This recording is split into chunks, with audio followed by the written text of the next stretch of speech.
بسم اللہ الرحمن الرحیم۔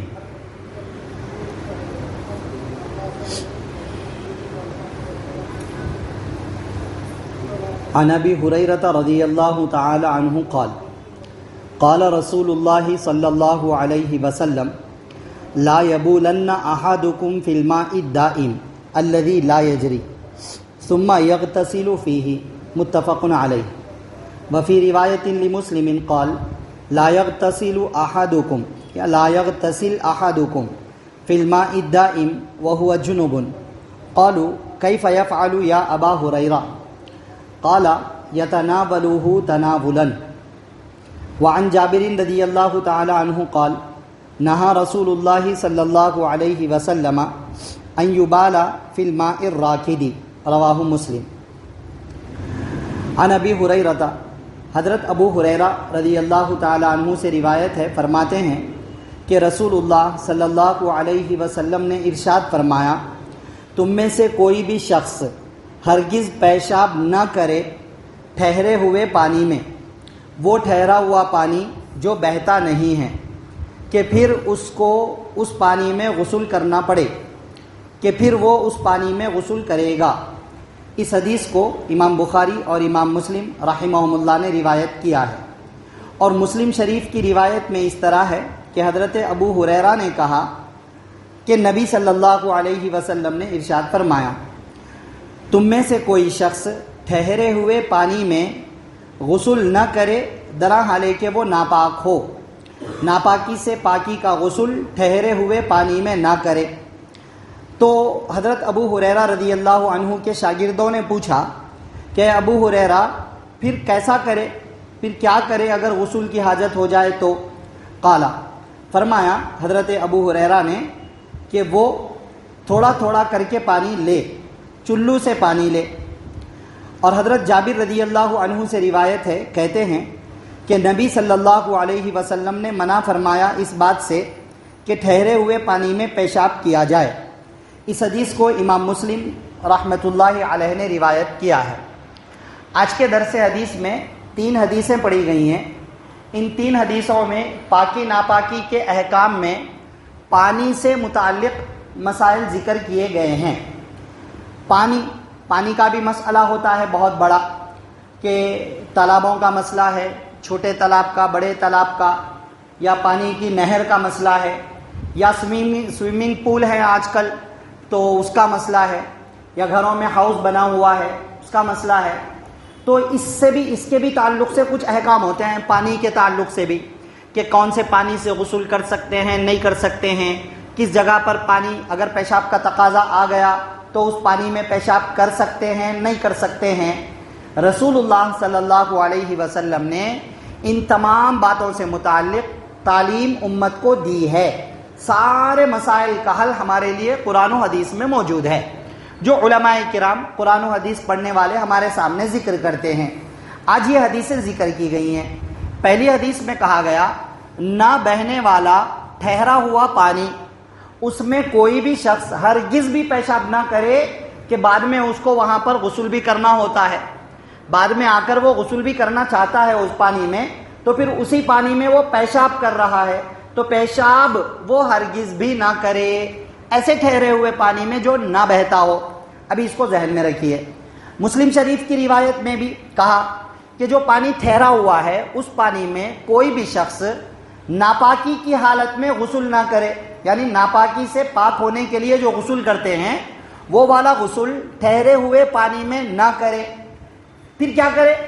تو کہا کہ چلو سے پانی لے، تھوڑا تھوڑا پانی لے کے اپنے آپ پر ڈال لے وغیرہ، ایک ترتیب بتائی۔ تیسری حدیث میں بھی کہا کہ ٹھہرے ہوئے پانی میں پیشاب کرنے سے آپ صلی اللہ علیہ وسلم نے منع فرمایا ہے۔ اب یہاں مسئلہ حدیثوں میں اتنا ذکر کیا گیا کہ ٹھہرے ہوئے پانی میں پیشاب بھی مت کرو، ٹھہرے ہوئے پانی میں ناپاکی کا غسل بھی مت کرو۔ اب کیا کرے؟ ٹھہرا ہوا پانی کا مطلب جو تالاب ہوتا ہے، تالاب ٹھہرا ہوا پانی کو ہی تالاب کہتے ہیں۔ جو پانی بہتا ہے، بہتا ہوا پانی جو ہوتا ہے اس کو تو نہر کہا جاتا ہے۔ اور پھر ایک ہوتا ہے سمندر کا پانی ٹھہرا ہوا ہے، یہ بھی پاسبل ہے، موجیں اس کے اندر آ رہی ہیں موجیں، یہ بھی پاسبل ہے۔ مگر ایک تالاب جو محدود ہو، جس کا کنارہ نظر آتا ہے، ایسا ٹھہرا ہوا پانی جس کا کنارہ ہمیں نظر آتا ہے اس کو تالاب کہا جاتا ہے، اور ایسا ٹھہرا ہوا پانی جس کا کنارہ ہمیں نظر نہ آئے اور اس میں موجوں کی موجیں آتی ہیں تو ایسے پانی کو سمندر کہا جاتا ہے، اور جو پانی بہتا رہتا ہے اس کو نہر کہا جاتا ہے۔ یہ پانی کے نام ہیں پانیوں کے۔ آپ صلی اللہ علیہ وسلم نے اتنا فرمایا کہ ٹھہرے ہوئے پانی میں پیشاب بھی نہ کرو اور ٹھہرے ہوئے پانی میں ناپاکی سے پاکی کا غسل بھی مت کرو۔ اس کا کیا مطلب ہے؟ ٹھہرے ہوئے پانی سے کیا مراد ہے؟ کیونکہ ایک بہت بڑا تالاب ہے، وہ تالاب میں بھی پانی ٹھہرا ہوا ہے، تو کیا وہاں پر بھی اگر پیشاب آ جائے تو نہ کرے؟ اگر غسل کی حاجت ہو جائے تو کیا وہاں پر بھی غسل نہیں کر سکتا ہے؟ بہت بڑا ہے، کنارہ نے اس کا ہے، کنارہ نظر آ رہا ہے لیکن بہت بڑا ہے، تو کیا اس میں بھی نہ کرے؟ حدیث میں تو کہا ٹھہرے ہوئے پانی میں نہیں کرنا ہے، پھر مطلب کیا ہے؟ اب اس کے مطلب کے سلسلے میں علماء کرام اور حدیثوں کو ساری چیزوں کو سامنے رکھ کر تھوڑی سی ڈیٹیل فرماتے ہیں۔ ٹھہرے ہوئے پانی سے مراد ہے تھوڑا پانی، تھوڑے پانی میں پیشاب بھی نہیں کرنا ہے، تھوڑے پانی کے اندر ناپاکی سے پاکی کا غسل بھی نہیں کرنا ہے۔ زیادہ پانی میں اگر کوئی پیشاب کر دے فرق نہیں پڑے گا، اگر کوئی زیادہ پانی میں ناپاکی سے پاکی کا غسل کر لے فرق نہیں پڑے گا۔ اب یہ بھی ایک ہمارے لیے معمہ ہے، تھوڑا پانی اور زیادہ پانی۔ اب تھوڑا پانی زیادہ پانی دونوں کے درمیان میں فرق کیا، کیسے پہچانے؟ تھوڑا پانی کسے کہتے ہیں، زیادہ پانی کسے کہتے ہیں؟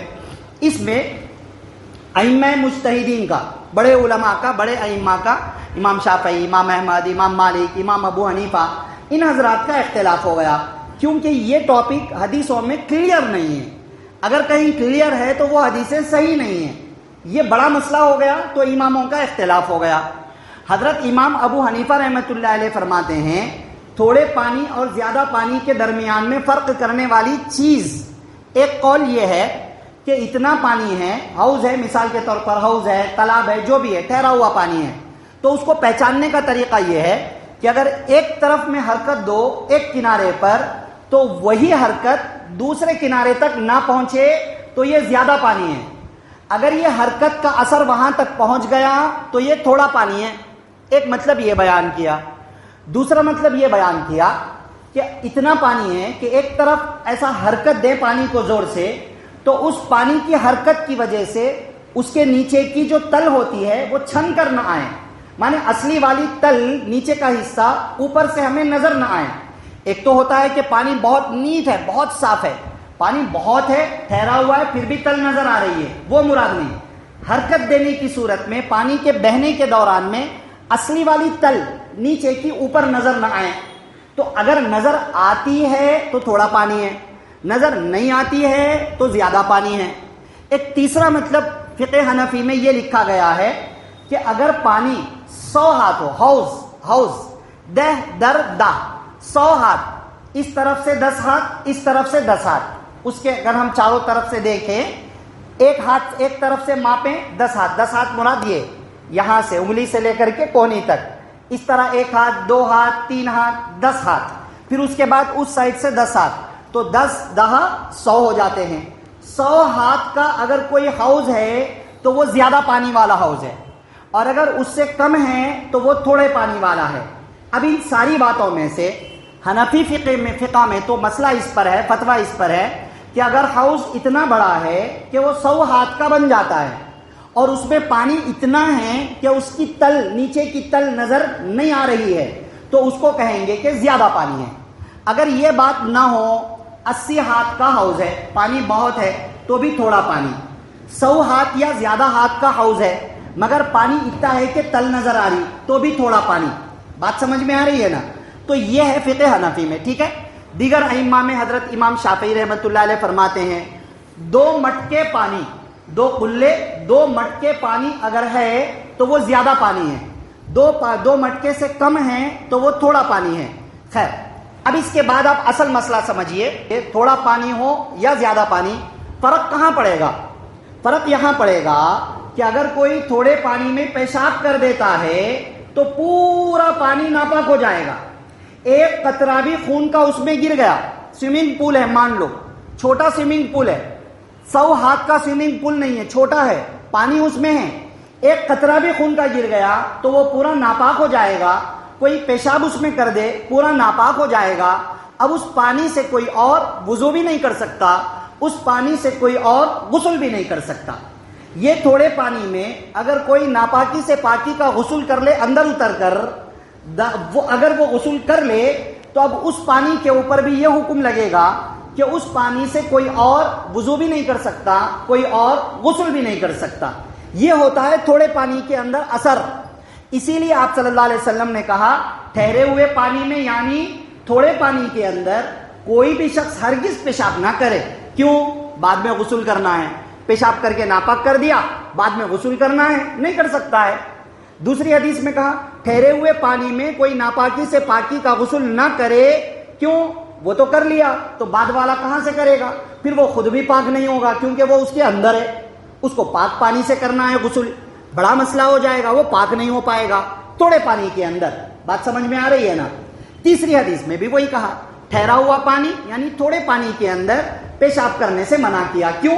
اگر کر دیں گے ناپاک ہو جائے گا, کوئی اور وضو بھی نہیں کر سکتا, کوئی اور غسل بھی نہیں کر سکتا, وہ خود بھی نہیں کر سکتا. بعد میں یہ پرابلم کھڑی ہوگی ٹھہرے ہوئے یعنی تھوڑے پانی میں پیشاب کرنے سے.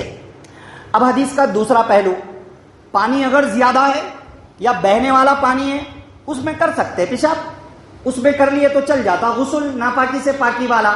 مسئلہ یہی ہے کہ اگر پانی سوئمنگ پول 100 ہاتھ کا ہو یا 100 ہاتھ سے بڑا ہو اور اس کی تہ پانی کے اوپر سے تہ نیچے والی تہ اصلی والی تہ نظر نہیں آ رہی ہے, پانی بہت زیادہ ہے 100 ہاتھ سے بڑا, اس میں کوئی پیشاب کر دے تو وہ ناپاک نہیں ہوگا. بڑا تالاب ہے اس میں کوئی جا کے غسل کر لے, ٹھہرا ہوا پانی ہے حالانکہ, کر لے تو وہ ناپاک نہیں ہوگا. اس پانی سے کوئی اور وضو یا غسل کرنا چاہے تو کر سکتا ہے, مگر پھر بھی اس میں طبیعت میں کراہت آتی ہے, اس میں پیشاب بھی کر رہے اس میں غسل بھی کر رہے, اس لیے منع کرے. ٹھیک ہے. اب ایک سوال, جو زیادہ پانی ہے کیا وہ پانی ناپاک ہوگا ہی نہیں؟ کوئی پیشاب کر لے تو ناپاک نہیں ہوگا کیا؟ تو اس بارے میں یہ لکھا ہے کہ اگر پیشاب کی وجہ سے یا کوئی بھی ناپاکی گر گئی, اس میں کوئی بھی ناپاکی, جانور نے غلاظت کر دی, جانور نے پیشاب کر دیا, انسان نے پیشاب کر دیا, خون گر گیا, شراب گر گیا, اس کی شراب گر گئی, کیا ناپاک ہوگا ہی نہیں زیادہ پانی کبھی بھی؟ تو کہتے ہیں اگر اس کا رنگ, بو یا مزہ بدل جائے, رنگ, بو یا مزہ بدل جائے تو زیادہ پانی بھی ناپاک ہو جائے گا.